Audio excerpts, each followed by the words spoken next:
Sobreviviendo con una pensión mísera, el anciano guardabosques recogía setas para venderlas, cuando de pronto el suelo se abrió bajo sus pies y cayó en un profundo escondite oculto en lo más espeso del bosque. Lo que vio allí dentro lo paralizó de terror. Pero antes de comenzar, díganos, ¿hace mucho que conoce nuestro canal o ha llegado aquí por primera vez? Escríbanos unas palabras, nos importa mucho saber de usted. Esteban llevaba años trabajando como guardabosques, tras huir de la ciudad en busca de silencio y cercanía con la naturaleza. Aquella mañana despertó, como siempre, sin necesidad de reloj. El sol aún no había desgarrado la bruma, apenas insinuaba su presencia con una tenue franja tras la colina. Esteban permanecía tendido de espaldas, contemplando el techo y escuchando cómo la vida se deslizaba por las paredes de troncos.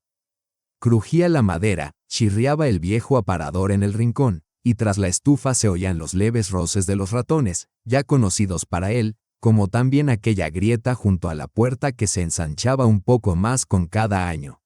La casa era como una herida antigua, nunca curada, simplemente dejada en paz. Su padre la había levantado antes de la guerra. El techo mostraba hundimiento sobre las vigas, el parqué se quejaba bajo los pasos, y todo estaba impregnado de humo y resina de pino. Décadas habían pasado sin cambios. Incluso la tetera, con la manija rota envuelta en cinta aislante, seguía en uso. En el alféizar, un radio chisporroteaba, murmurando apenas con voz femenina: en el pueblo de Chernolesi hoy se espera ligera niebla y calma. Como si hasta la técnica se resistiera a quebrar la quietud de aquella mañana.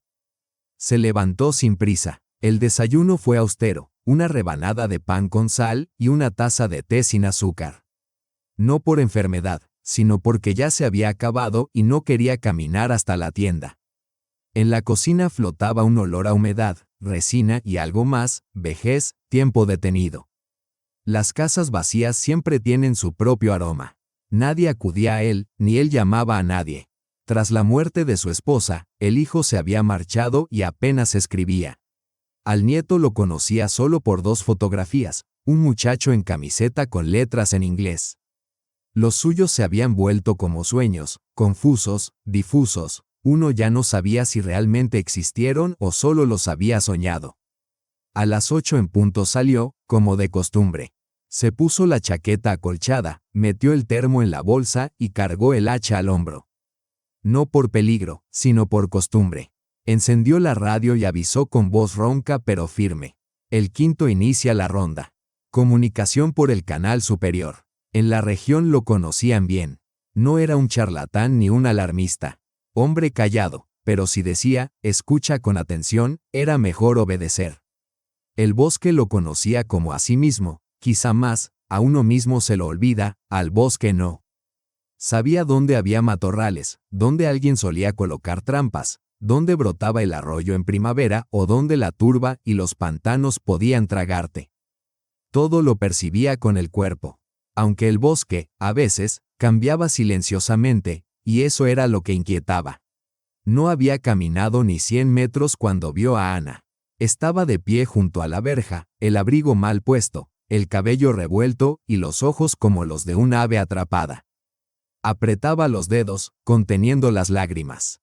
¿No has visto a María?, preguntó. Esteban frunció el ceño. ¿Qué María? Vasilievna, mi amiga. Ayer fue al bosque, más allá del barranco, a recoger setas. Tenía que regresar al anochecer, pero no volvió. Quizás se quedó en casa de alguien. Iba sola, como siempre. El teléfono lo dejó. Dice que le altera la atención. Tú sabes cómo es. Ana lo miró fijamente. No estoy exagerando. Pero ella tiene el corazón delicado, y pasar la noche sola en el bosque da miedo. Esteban no discutió, solo tomó la radio y comunicó con calma. El quinto reporta desaparición, mujer de 74 años. Entró sola al bosque, no regresó. Vista por última vez en la zona del barranco. Transmitió las coordenadas. La respuesta no llegó de inmediato. Recibido. Informaremos a la zona. Verifiquen el territorio. De ser posible, organizaremos un grupo. Para el mediodía ya se habían reunido en la casa de Ana 2 hombres del poblado vecino, a los que más tarde se sumaron 3 jóvenes del comercio, Natalia, la dependienta, un profesor de historia, y un muchacho con un perro ya viejo y medio sordo, aunque, decían, aún con buen olfato. Llevaron té, un mapa antiguo, marcaron sectores y comenzaron a peinar el terreno, arbustos, barrancos, la vereda abandonada. Hallaron una rama rota, una huella húmeda sobre la roca y un pañuelo sin iniciales, aunque de aspecto familiar. Esteban lo olió, desprendía un aroma tenue, polvoriento, como de un perfume desvanecido. Nada concluyente. La lluvia nocturna y la humedad matinal complicaban todo. En el bosque las huellas se desvanecen rápido, el suelo arcilloso y la hojarasca borran cualquier rastro. A las 4 de la tarde los voluntarios comenzaron a dispersarse. Ya oscurece, dijo un joven con chaqueta de logotipo brillante. Continuaremos mañana. Ahora no tiene sentido. ¿Y si está tendida en alguna parte? Preguntó Ana en voz baja, con un filo de hielo en sus palabras. Si se siente mal, en la oscuridad no la hallaremos. La encontraremos al amanecer, replicó él, y se marchó sin mirar atrás. Solo Esteban permaneció. No había necesidad de retenerlo ni de convencerlo. No era un héroe, simplemente sabía que no debía abandonar la búsqueda. No aquella noche. Avanzó siguiendo el arroyo y luego ascendió hacia una hondonada agreste, antigua y cubierta de maleza, un lugar a donde casi nadie se adentraba. El aire allí parecía distinto, inmóvil, espeso, semejante al de una bodega subterránea. Las ramas caían hasta rozar el suelo, apiñadas como ancianos en una cola interminable. Caminaba despacio, atento, como si el bosque mismo lo observara. Ni pájaros ni crujidos, solo el goteo esporádico del follaje. De repente, un sonido. Esteban se detuvo en seco. Era un rasguño, débil, semejante a garras sobre metal en lo profundo. Se agachó, se quitó un guante y palpó el musgo. Estaba húmedo, blando, más cálido de lo normal. Alzó la vista, el cielo pesaba gris, bajo, como plomo. Está demasiado oscuro, murmuró. Volveré al amanecer. Se giró, dio un paso, y en ese instante la bota tropezó con algo blando. El musgo se hundió como un cojín, dejando entrever un vacío bajo sus pies. Él no lo percibió. Siguió adelante, tomó la vereda y descendió, mientras tras de sí una tapa oxidada, con bisagras enterradas en la tierra, oscilaba en silencio, a punto de chasquear. Debajo aguardaba una oscuridad densa, expectante, viva. El amanecer se presentó lechoso. El bosque parecía empañado desde dentro. La niebla, espesa como algodón, se extendía sobre el suelo, se enredaba en las ramas, se pegaba a cada tronco. Incluso los árboles respiraban más quedo que de costumbre, como si contuvieran el aliento. Todo permanecía en suspenso, vigilante, sin parpadear. Hasta los pasos de Esteban sonaban apagados, amortiguados, como sobre un manto de lana. Avanzaba sin prisa, pero con firmeza. El recorrido lo llevaba grabado en la memoria, como un mapa invisible. El día anterior había oído el sonido en algún punto entre la ladera y el abetal, junto a la vieja hondonada. Un paraje aislado, casi nunca visitado. Pero para él era como un lugar familiar, como una casa de la que nadie habla. Sabía que allí, en otro tiempo, había habido un puesto militar. Los viejos colegas le habían contado historias que se remontaban al año 43. Algo secreto, oculto tras el alambre de púas, y luego silencio. Decían que habían quemado los documentos y sellado las entradas con tierra. ¿O acaso solo lo aseguraron sin hacerlo? Esteban avanzaba con la vista en el suelo, aunque su mirada inevitablemente se escapaba hacia la espesura, hacia las ramas de los árboles, como si en cualquier momento fuesen a susurrarle algo. El bosque estaba demasiado callado, inquietantemente mudo, ni un canto de ave, ni un aleteo, nada. Paso tras paso se acercaba al punto exacto donde la tarde anterior había escuchado aquel extraño arañazo, como si alguien rascara desde abajo intentando salir o llamándolo. No sabía qué era peor. El musgo bajo sus botas se mostraba húmedo, pegajoso, casi como si quisiera retenerlo. Se quitó un guante y tocó de nuevo la tierra. En ese instante, al pisar en falso, resbaló. Maldi, no alcanzó a terminar. La pierna se le fue de lado, el suelo cedió, y de pronto todo se desplomó bajo sus pies, como si un portal hacia otra realidad se hubiera abierto. Cayó de golpe, primero el hombro, luego la espalda, después la sien contra algo duro. Se retorció en el suelo, con un quejido sofocado más por la sorpresa que por el dolor. Los oídos le zumbaban, la boca sabía a hierro, se había mordido la lengua. Permaneció inmóvil algunos segundos, evaluándose, ¿estaba entero? ¿Algún hueso roto? Después escuchó el silencio, pero ese silencio respiraba, era denso, vivo. Sacó con cautela la linterna frontal del bolsillo. El plástico estaba agrietado, pero todavía emitía una luz temblorosa, irregular, como la respiración de un moribundo. Levantó el haz, sobre su cabeza se arqueaba un techo de ladrillo húmedo, parcialmente derrumbado, con manchas de moho y una vieja reja oxidada. En la entrada de un pasadizo, las arañas habían tejido una espesa cortina de hilos. «Dios, ¿dónde me metí?», susurró. El aire estaba saturado con olores de tela podrida, hierro y algo pútrido. Pesado como en una bodega enmohecida, el pecho se le apretaba, los pulmones protestaban. Respirar por la boca tampoco ayudaba, pues la fetidez lo secaba todo. Frente a él se extendía un pasillo angosto.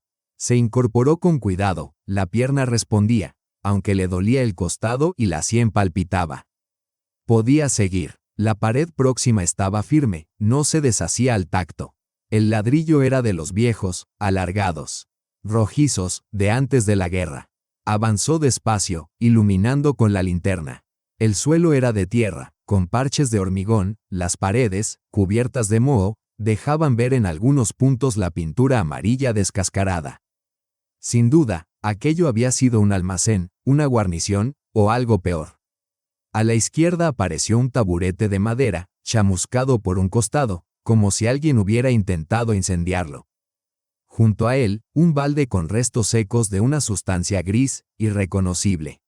Sobre la pared, encima del taburete, colgaba una argolla de cadena oxidada, incrustada en el ladrillo. Se acercó, la cadena estaba fría, pero sorprendentemente limpia de polvo. ¿Había sido usada hace poco? ¿O solo eran sus nervios jugando con él? En una esquina vio latas de conserva abolladas, muchas hinchadas por la corrosión. En una de ellas alcanzó a leer una fecha, 2017. Se quedó petrificado. ¡Qué demonios! Si alguien había estado allí en 2017, aquello no eran ruinas ni leyendas de fogata.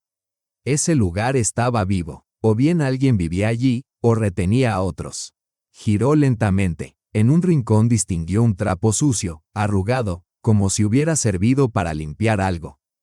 Lo tomó, lo sacudió, era un pedazo de tela gruesa, quizá de un delantal. En el borde, bordadas a mano, se veían letras M.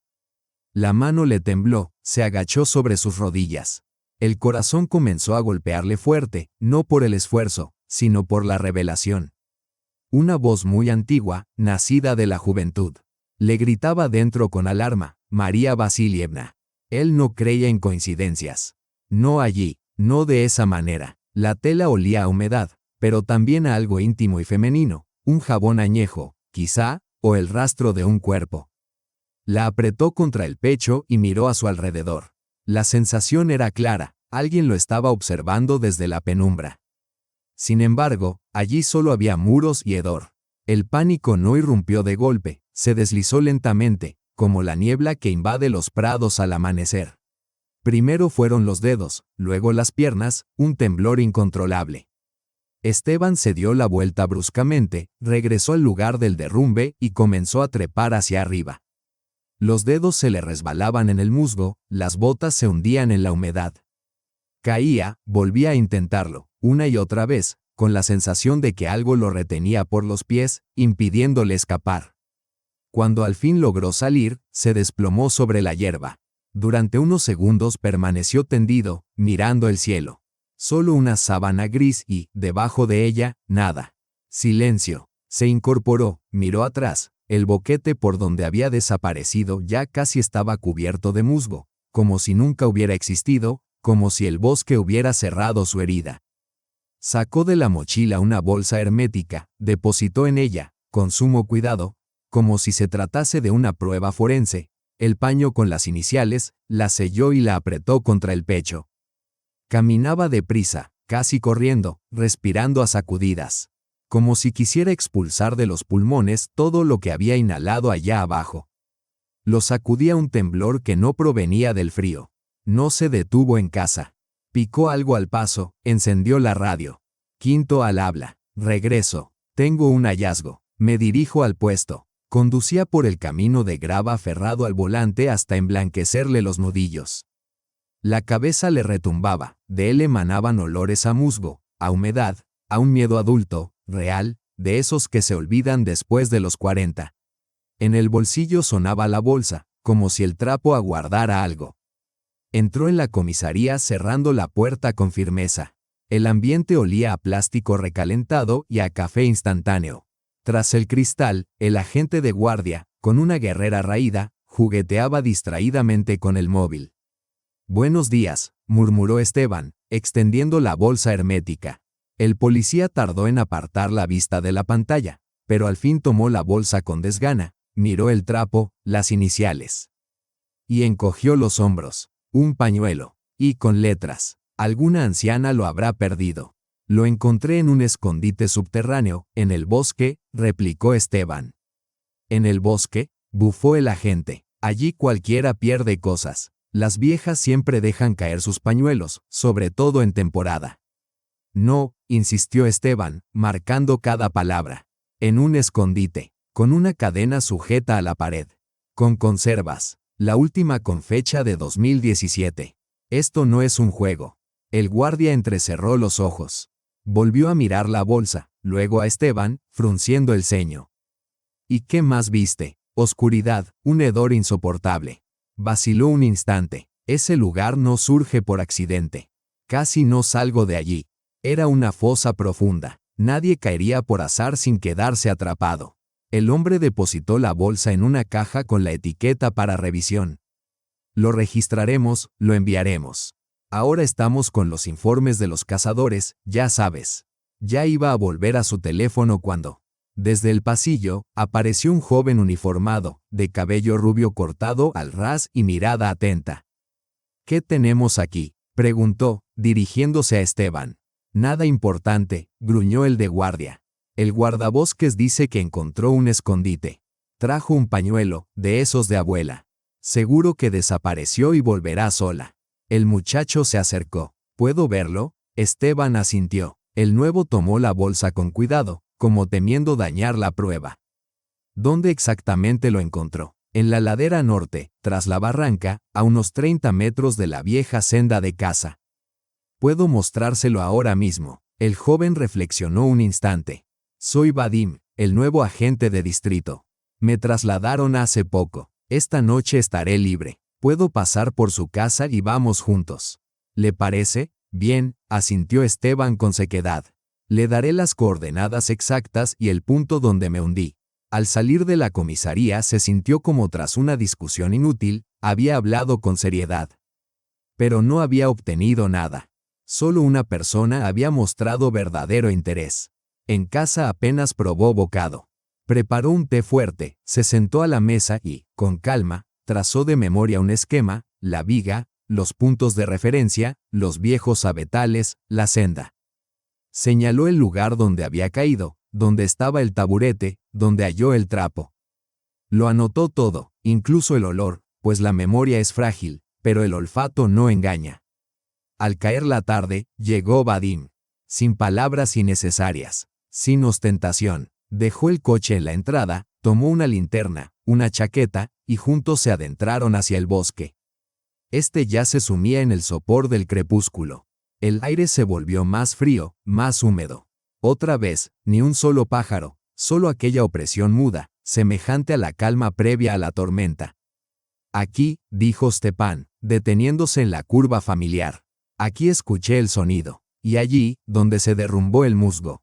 La oquedad era profunda. Caí unos 3 metros. El arco roto, las cadenas. Se agachó, apartó ramas y musgo, pero debajo no había nada. La tierra intacta, como si nunca hubiera existido una caída. Ni fisura, ni derrumbe. Solo una alfombra uniforme de musgo. Se quedó inmóvil. Lo juro, aquí había un agujero. Vadim se acercó, se inclinó junto a él, palpó el suelo, luego se incorporó con el ceño fruncido. Es posible que el musgo se haya deslizado, o que alguien lo haya cubierto. Sucede, sobre todo cuando alguien quiere que no se encuentre un lugar. Miró alrededor. ¿Estás seguro, Stepan? ¿No serían alucinaciones? Un golpe, el estrés. No soy un loco, replicó el guardabosques con sequedad. Estuve ahí, sentí las paredes, vi la fecha, toqué la cadena. Vadim no discutió, se limitó a asentir. Bien, hagamos otra ronda. Quizás encontremos otra entrada. Mañana hablaré con la dirección, pediremos a los geodestas un reconocimiento. Incluso una imagen satelital podría servir. De regreso, apenas cruzaron palabra. Cada uno se hundía en sus propios pensamientos. Aquella noche Stepan no durmió. La ansiedad lo roía como un animal oculto bajo la camisa. Se sentó junto a la ventana, bebía té fuerte con sal, costumbre de sus inviernos en la taiga, y escuchaba el silencio. De pronto, un chasquido afuera, como un golpe seco contra una tubería metálica.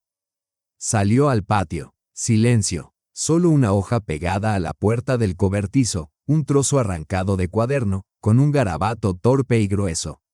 No te metas. Acercó el papel a la luz. La hoja desprendía un tenue olor a fuelóleo. Stepan la apretó en el puño, miró largo rato la oscuridad, luego abrió la mano despacio y la alisó sobre la mesa. La acarició con firmeza. Su rostro cambió, no era miedo, era determinación.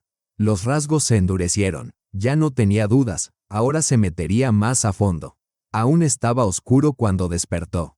No por un ruido, sino por una sensación, como si alguien se hallara junto a la ventana. Observándolo, se incorporó de golpe, mirando el cristal ennegrecido. Nadie, solo su propio reflejo, despeinado, con el rostro agotado. Pero aquello no lo tranquilizó. Murmuró una maldición, se levantó y se puso un suéter. Encendió la radio de manera automática, un murmullo débil, como el zumbido de un refrigerador viejo.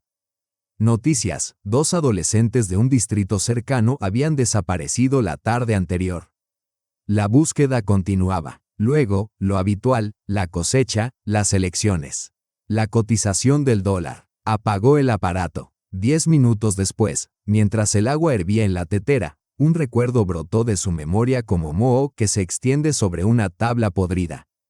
Una historia antigua, muy antigua. En los 90, cuando apenas comenzaba a trabajar como guardabosques.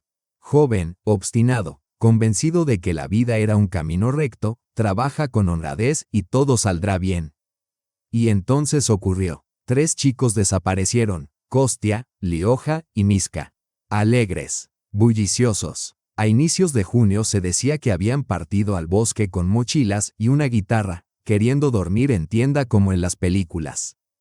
Verano, calor, libertad. Nadie volvió a verlos. La versión oficial: fuga. Uno discutía con su padre, otro con el padrastro, el tercero era callado, raro, decían. La explicación típica de aquellos años. El caso se archivó pronto. Fingieron buscarlos, pero al cabo de una semana todo se desvaneció. Un papel, un informe y nada más. Ni cuerpos, ni rastros, ni testigos. Solo la angustia de los padres, que poco a poco se transformó en un silencio desesperado. Pero los rumores nunca se apagaron. En cada aldea existían sus propias leyendas, pero aquellas se adherían con particular tenacidad. Se susurraba: en el bosque habita alguien. No era fiera, sino hombre, o quizá no del todo humano. Al principio decían que era un ermitaño, luego un soldado fugitivo, más tarde un maníaco.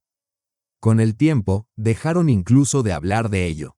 Resultaba demasiado aterrador. Los ancianos juraban haber visto indicios.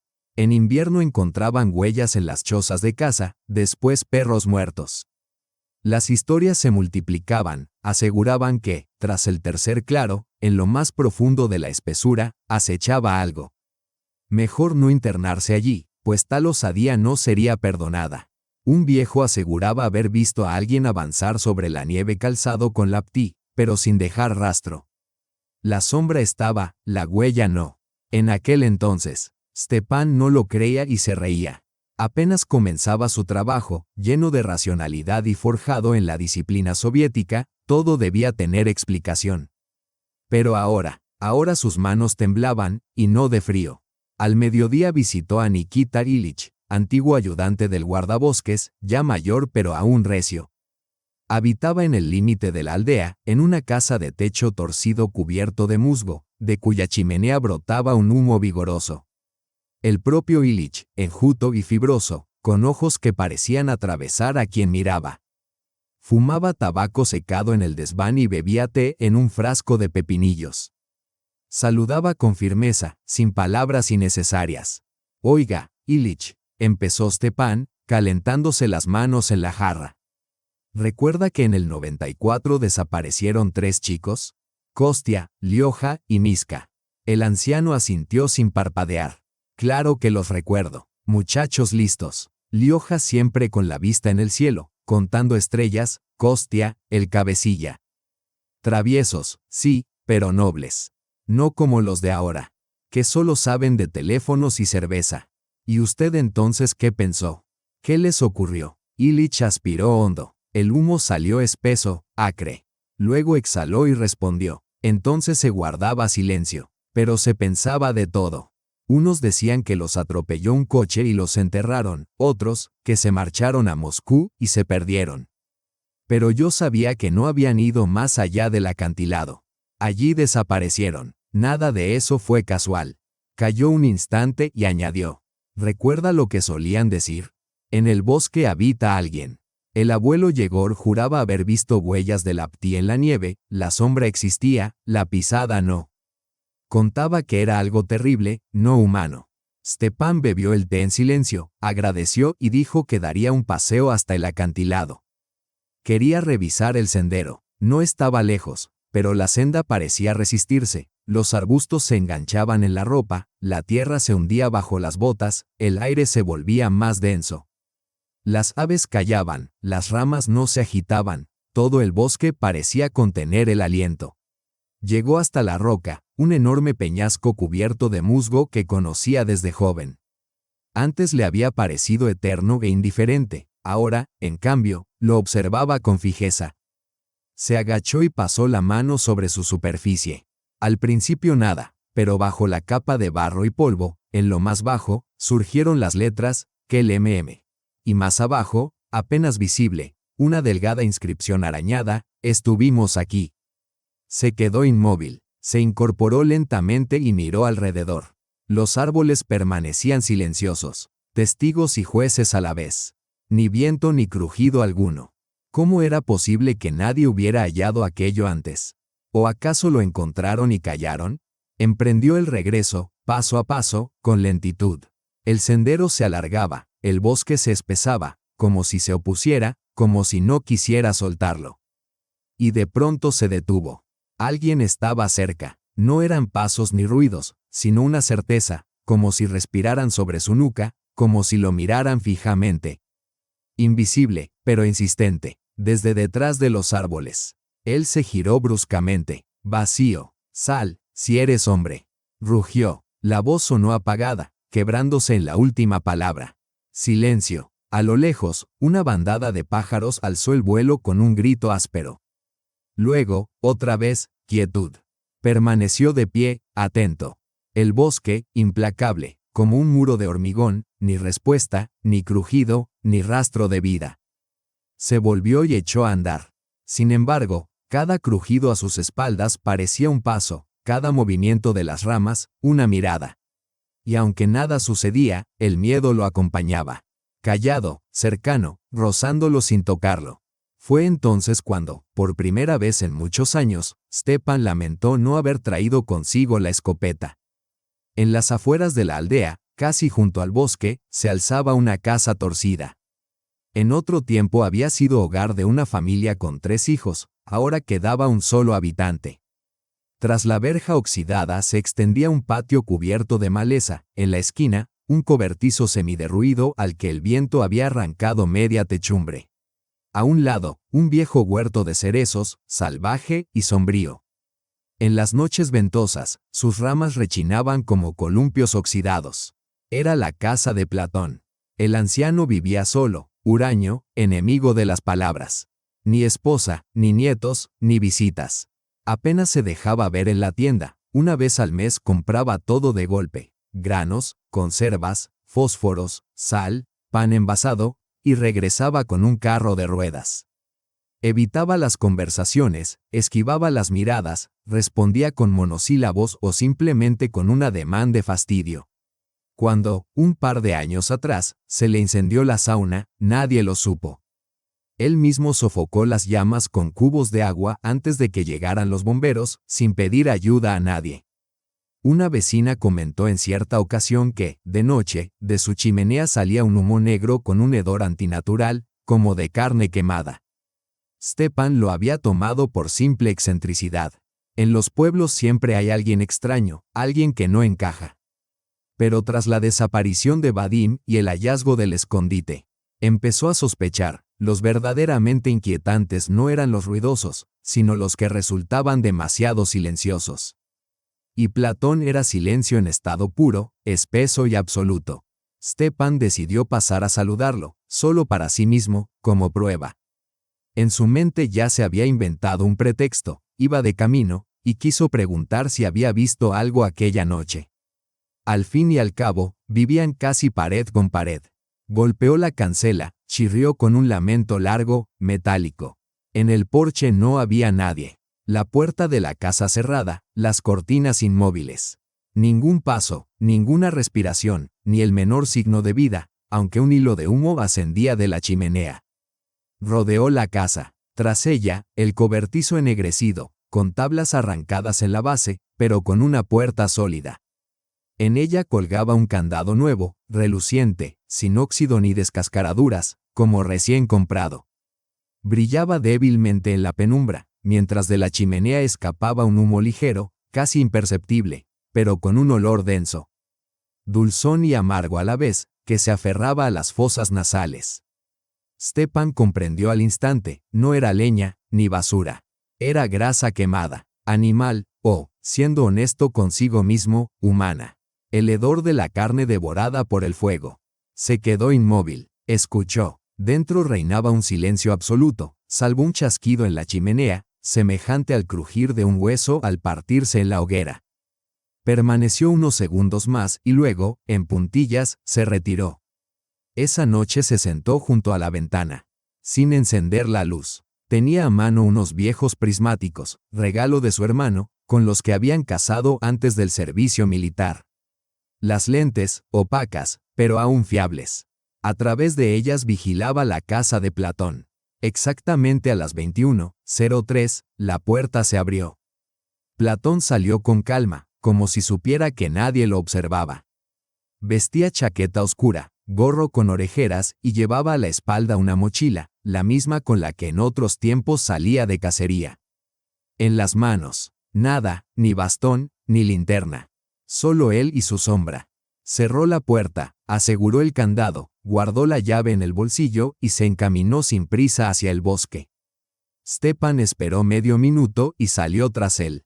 Lo siguió con cautela de cazador experimentado, ni demasiado cerca, ni en línea recta, sin un ruido de más. Platón avanzaba con la seguridad de quien sigue un mapa invisible.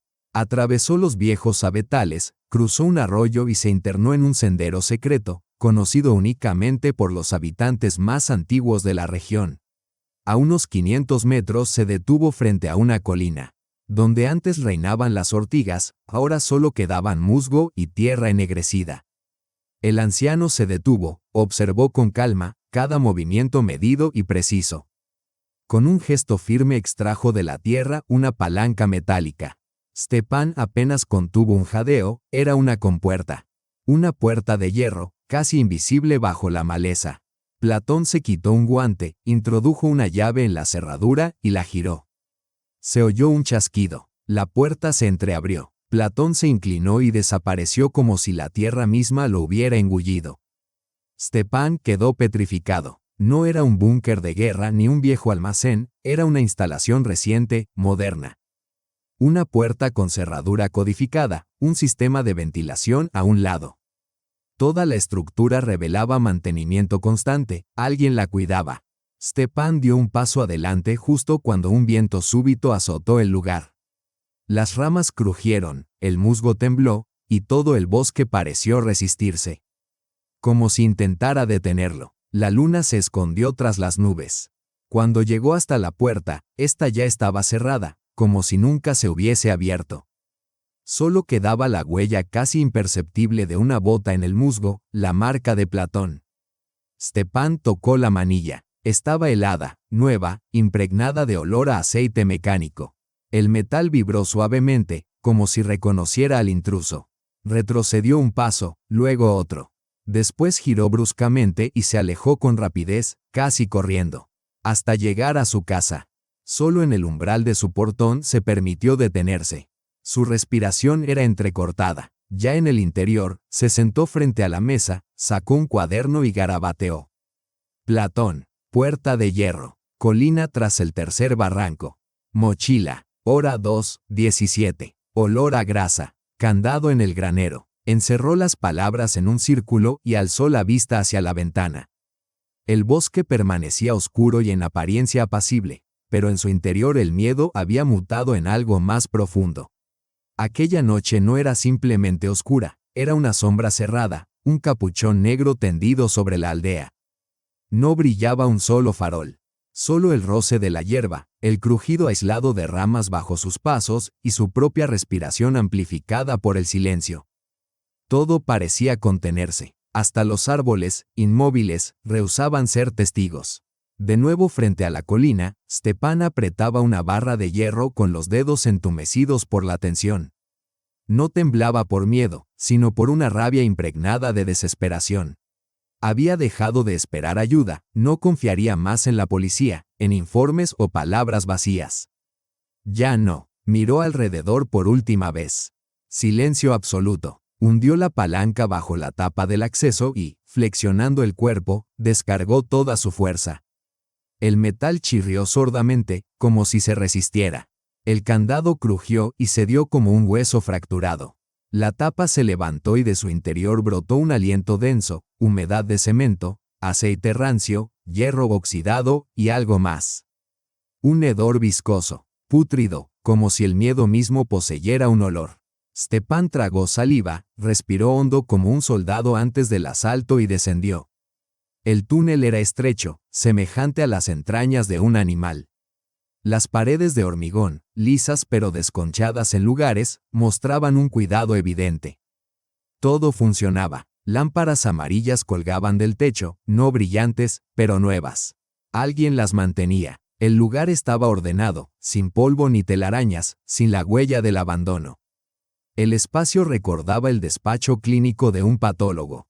Frío, racional, desprovisto de vida. A la izquierda, una pizarra. Stepan se acercó. Estaba cubierta de fotografías, en blanco y negro y a color. Rostros de mujeres, hombres, niños. Algunos con gafas, otros con cestas o mochilas. Eran las mismas caras que el país entero había visto en los carteles de desaparecidos. Y allí, en el centro, María. La reconoció al instante, la misma chaqueta, la misma cesta en la mano. Bajo la foto, su nombre, edad y fecha. Más abajo, un adolescente de unos 14 años. Delgado, con flequillo. El pie de foto decía, Andrei. Un nuevo punto. Rápido. Otra fotografía, una niña de unos 8 años. Sin nombre, solo una fecha de 3 días atrás. Stepan sintió cómo se le contraían los músculos del vientre. Las náuseas llegaron de golpe. Retrocedió un paso y tropezó con un estante. Allí había mapas sujetos con chinchetas, notas, esquemas, líneas rojas.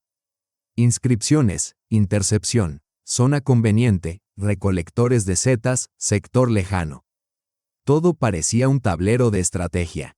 Solo que en ese juego la apuesta eran vidas humanas. Avanzó unos pasos más y se detuvo en seco. En el borde del tablero había una fotografía, la suya propia, tomada desde la calle con un telescopio o un telémetro. Aparecía frente a su portón, con una tetera en la mano. Debajo, una anotación, Stepan. Observa. Amenaza. Eliminar en caso de fracaso, escrita con bolígrafo rojo y subrayada 2 veces.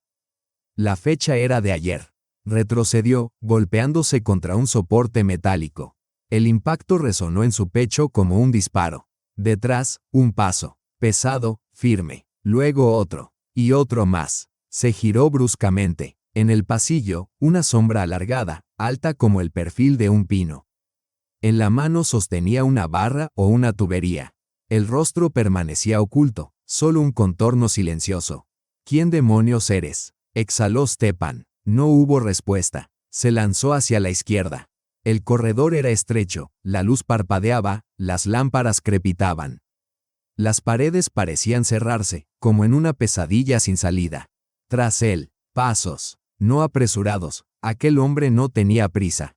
Sabía que acabaría alcanzándolo. Sabía que ese laberinto le pertenecía. Stepan giró en la esquina, tropezó con un borde, cayó sobre el hombro y sintió un corte agudo desgarrar la piel. Gritó. El dolor le palpitaba, el calor se expandía bajo la ropa. Se levantó a duras penas. Entre la penumbra distinguió una escalera con barandales metálicos. Se aferró a ellos y comenzó a trepar. En el 5.º peldaño, algo retumbó tras de sí. No se volvió, empujó la puerta, que cedió con un chasquido, y se precipitó afuera. El aire húmedo y nocturno lo golpeó en el rostro como una toalla empapada. La luna se ocultaba tras nubes, las ramas se agitaban. El silencio martilleaba en sus sienes. Dio un paso y sus piernas cedieron. El pecho se oprimía, el hombro ardía. La sangre corría espesa, oscura, pegajosa. El suelo oscilaba bajo él, los árboles parecían flotar. Intentó incorporarse. El pensamiento era confuso, fragmentado. Solo uno persistía: debo huir. Pero el cuerpo no respondía. Una voz interna lo urgía: levántate, levántate. Yacía mirando al cielo, donde los árboles se inclinaban lentamente, como médicos en ronda. Entonces, pasos rápidos, ligeros. Dios mío, Stepan, ¿de dónde has salido? Una voz femenina, conocida, la amiga de María. Se inclinó, lo sacudió por el hombro. Él intentó hablar, pero solo movió los labios. La oscuridad cayó sobre él como la tapa de una escotilla. Pasó una semana. Stepan yacía en un hospital, conectado a un gotero, con el hombro vendado y un cúmulo de insomnios en la cabeza.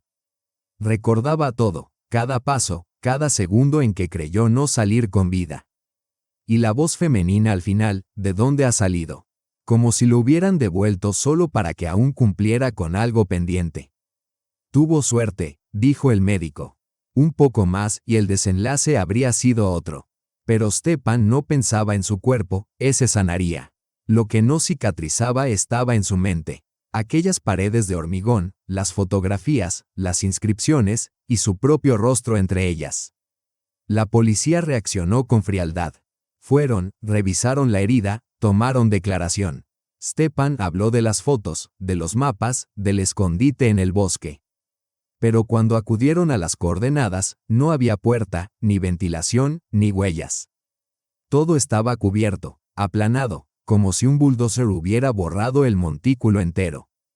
Ningún rastro, como si nunca hubiera existido. El investigador se encogió de hombros. Tal vez estaba en estado de shock. Es oscuro, hay muchos pasajes.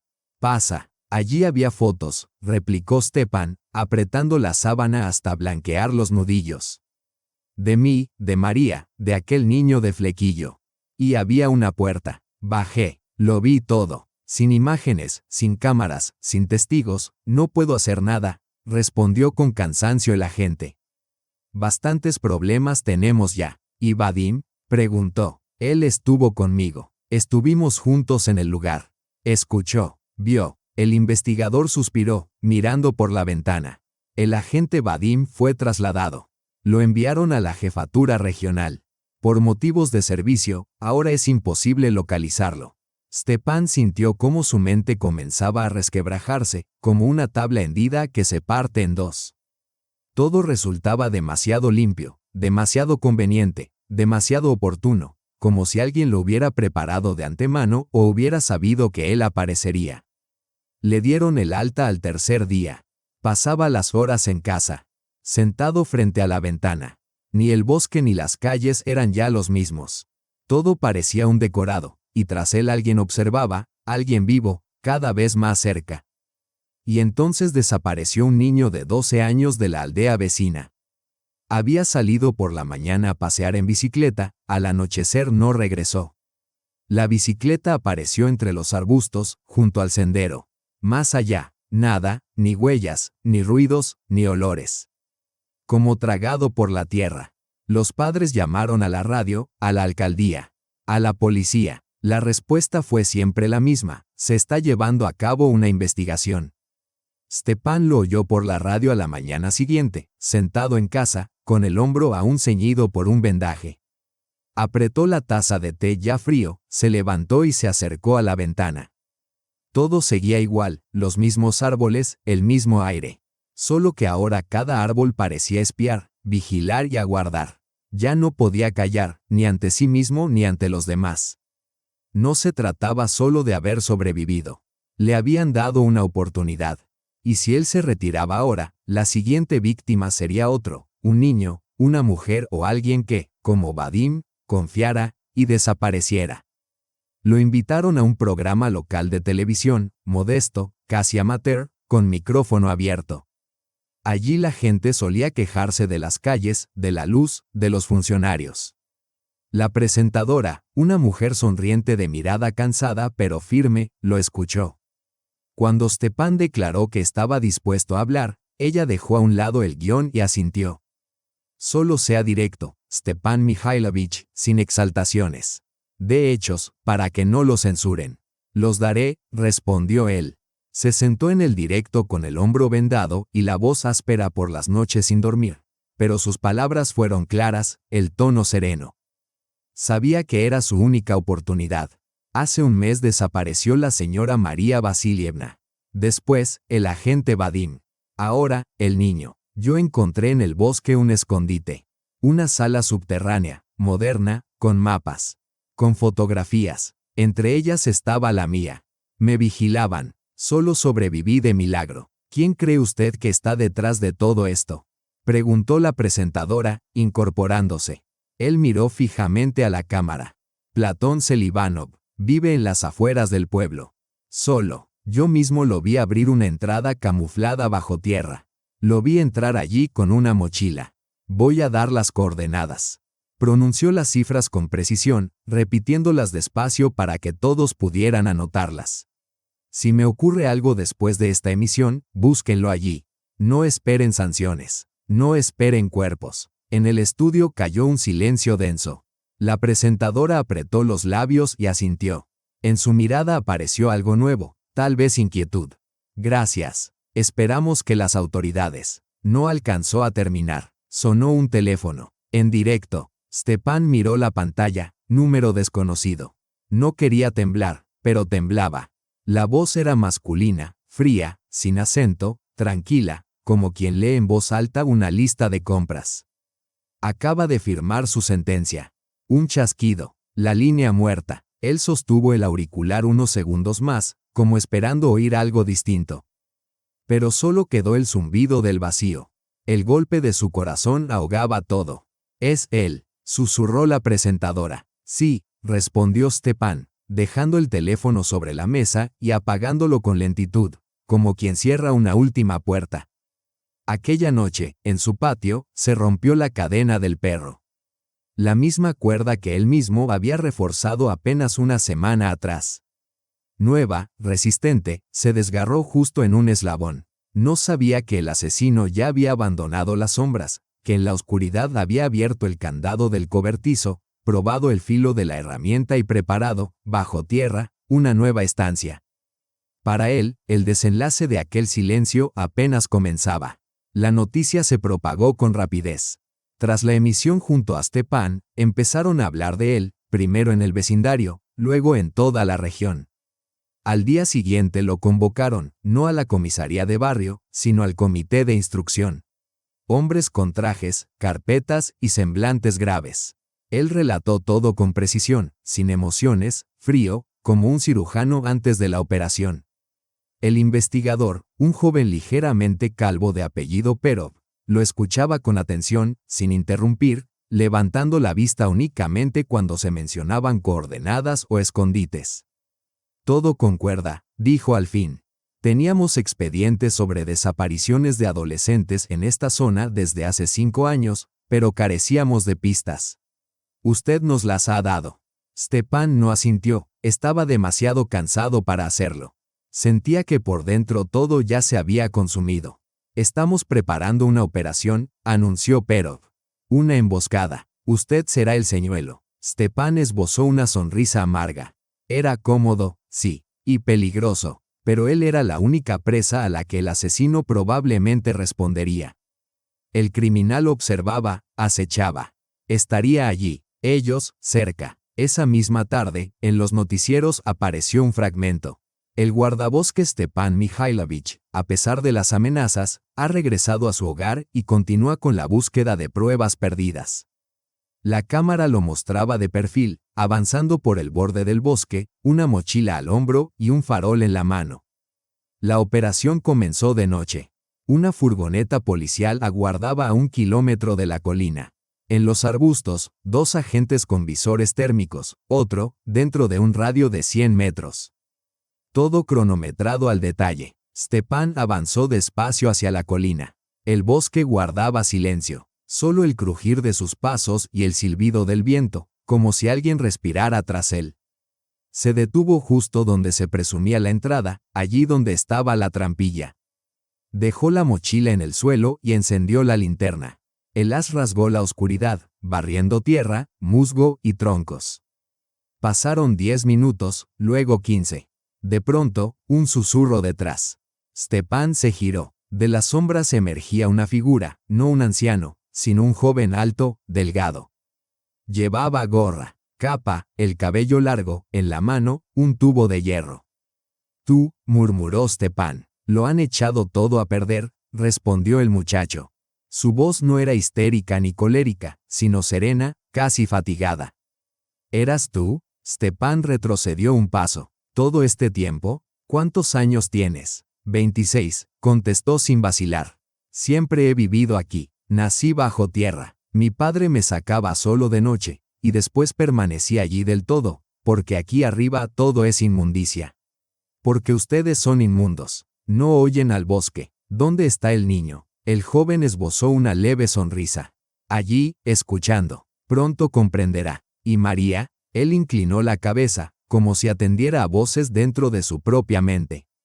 Ella resistió. En ese instante, Stepan se abalanzó sobre él, embistiéndole el pecho con el hombro. El otro no lo esperaba, cayó al suelo, el tubo rodó lejos. Policía, al suelo, se escuchó desde todas partes. 2 hombres surgieron de los matorrales. Los focos cegaron a todos. El muchacho intentó incorporarse, pero un agente se le echó encima. Esposas, gritos. Un aullido desgarrador resonó, bestia o humano, era imposible saberlo. Stepan permanecía de pie, con el puño cerrado. El hombro le latía con fuerza, el dolor regresaba.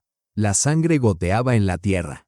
Es él, susurró. Lo vi en sus ojos, los mismos que en el sótano, los mismos de las fotografías.